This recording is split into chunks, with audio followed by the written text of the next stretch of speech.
कचरा प्रक्रिया प्रकल्प बंद करा, अन्यथा लवकरच स्थानिक नागरिकांसह साखळी आंदोलन करू, असा इशारा भाजपा नगरसेविका रसिका कृष्णा पाटील यांना पालिका प्रशासनाला दिल्याचे पत्रकारांशी बोलताना सांगितलं आहे. डोंबिवली पूर्वेकडील जुनी डोंबिवली येथील कचरा प्रक्रिया प्रकल्पाबाबत भाजपा नगरसेविका रसिका कृष्णा पाटील आणि भाजपा पदाधिकारी कृष्णा पाटील यांनी पालिका आयुक्त अभिनव गोयल आणि महापौर हर्षाली चौधरी थविल आणि उपमहापौर राहुल दामले यांची भेट घेऊन निवेदन दिले. येथील कचरा प्रक्रिया प्रकल्पाच्या सध्याच्या स्थितीबाबत, अपूर्ण बांधकाम, दुर्गंधीची समस्या, नागरिकांच्या भावना याबाबत सविस्तर चर्चा झाली.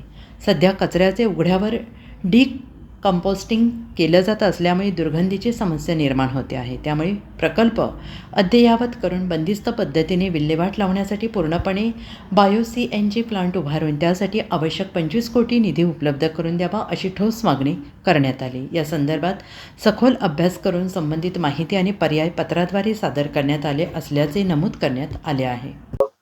खरं तर काल आम्ही आयुक्तांना, महापौर आणि उपमहापौर यांना पत्र दिलं. पत्र देण्याचा हेतू हेच होतं की आम्हाला प्रशासनाला चिमटा काढायचा होता.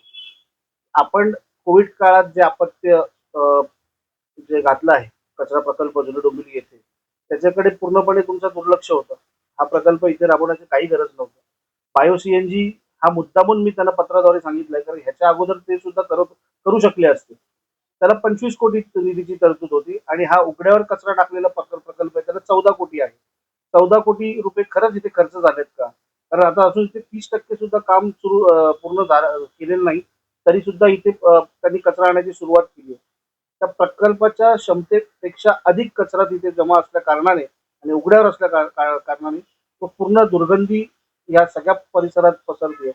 आणि म्हणूनच आम्ही त्यांना एक पत्राद्वारे सांगितलं की ह्याच्यामध्ये काही टेक्निकल पॉईंट्स आहेत, या तुम्ही ह्याचा अभ्यास करा आणि ह्याच्यावरती आपल्याला काय निर्णय घेता येईल ते शासनाने आम्हाला कळवावे. आम्हाला या अगोदर जेव्हा आपण विरोध केला होता, आंदोलन केलं होतं, तेव्हा प्रशासनाने काय सांगितलं होतं की हाच प्रकल्प जो आम्ही इथे आहे हा शिफ्ट करणार आहोत, काही कालांतराने शिफ्ट होणार आहे उंबारडे इथे. उंबारडे इथे प्रकल्प आम्ही जास्त प्रमाणात मोठा करणार आहोत आणि तिथेच या सगळ्या गोष्टीची तरतूद होईल, असं आम्हाला प्रशासनाने त्यावेळी सांगितलं होतं. आणि त्यामुळे त्यानंतर इथे या प्रकल्प काय व्यवस्थित चाललेला नाही आणि आम्ही यापुढेही चालू देणार नाही समजा, पण कचरा इथे येणं बंद झालेलं आहे. जो कचरा तिथे आहे त्याचा विल्हेवाट लावणं गरजेचं आहे. नागरिकांच्या वारंवार आम्हाला कंप्लेंट्स येत आहेत की खूप दुर्गंधी पसरतीये, रात्री स्मेल येतोय, त्याच्यानंतर जशा हवेचा हे पास होतोय पूर्ण प्रभागामध्ये तसा स्मेल सगळीकडे पसरत आहे. आणि जे लोक मॉर्निंग वॉकसाठी सकाळी गणेश घाट या परिसरात जातात, तिकडे देखील अक्षरशः त्यांना जाणं म्हणजे अनिवार्य झालेलं आहे. त्यांना तिकडे जायचं की नाही हे सुद्धा त्यांना हे वाटतं की आपण मॉर्निंग वॉकसाठी, फ्रेश एअरसाठी जे नागरिक जातात, पण हे कचऱ्याचा प्रकल्पामुळे जो दुर्गंध पसरलेला असतो त्यामुळे त्यांच्या वारंवार आमच्याकडे कंप्लेंट्स येत आहेत.